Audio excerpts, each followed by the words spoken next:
আমরা আজকে একটি মজার টপিক শিখবো এবং মজা করে একটা টপিক আমরা আজকে শিখবো যে টপিকটা বা যে শব্দটি আমরা উচ্চারণ করতে মাঝে মাঝে কিন্তু আমরা অসাবধানতা বশতই কিন্তু আমরা ভুল করে থাকি। সেই ভুলটা আজকে আমরা ক্লিয়ার হব এবং ক্লিয়ার একটা কনসেপ্ট আমরা এখান থেকে নিব।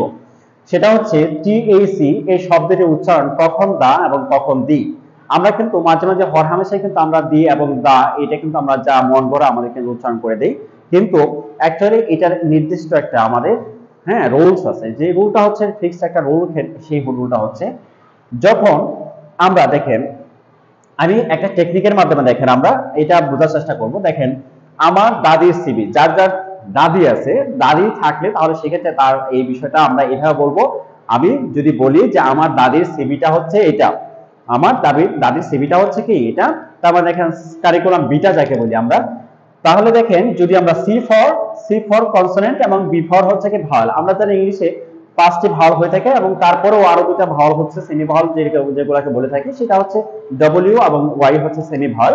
যাই হোক, তাহলে আমরা এই যে একটা লাইন মনে রাখার মাধ্যমেই কিন্তু আমরা এই বিষয়টা একদম ক্লিয়ার একটা কনসেপ্ট নিতে পারি। আমার দাদির সিবি, তাহলে যখনই আমরা টিএসই এই শব্দটি যখন কোনো শব্দের পূর্বে পাবো, অর্থাৎ দেখেন যে যার পূর্বে বসবে সেই ওয়ার্ডটার প্রথম লেটারটা যদি হয় কনসোনেন্ট দিয়ে, সেই ক্ষেত্রে কনসোনেন্ট থাকলে সেখানে আমরা উচ্চারণ করব দা।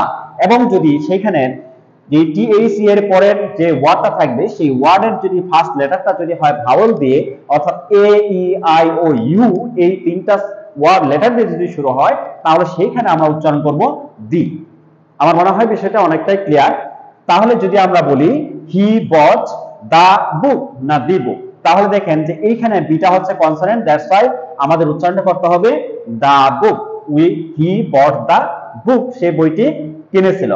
হি বট ড্যাশ অ্যাপল, তাহলে দেখেন এইখানে আমাদের এটা হচ্ছে আমাদের ভাওয়াল সাউন্ড, দ্যাটস ওয়াই আমাদের বলতে হবে দি অ্যাপল।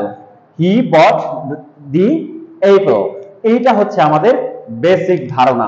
তার মানে নেটিভরা যখন কথা বলে তখন কিন্তু তারা এই জিনিসটা কখনোই ভুল করে না, কিন্তু আমরা যারা নেটিভ স্পিকারের বাইরে আছি তারা ক্ষেত্রে এই বিষয়টা অনেকেই আমরা ভুল করে থাকি।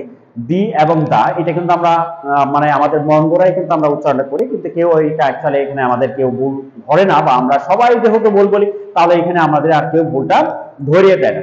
আজকের পর থেকে আমরা এই বিষয়টা আমরা একদম ক্লিয়ার একটা কনসেপ্ট নিব, সেটা হচ্ছে যখনই কনসোনেন্ট এটা যখন কনসোনেন্টে পূর্বে থাকবে তখন সেখানে উচ্চারণ করব দা, এবং যখন ভাওয়েলের পূর্বে থাকবে তখন উচ্চারণ করব আমরা দি।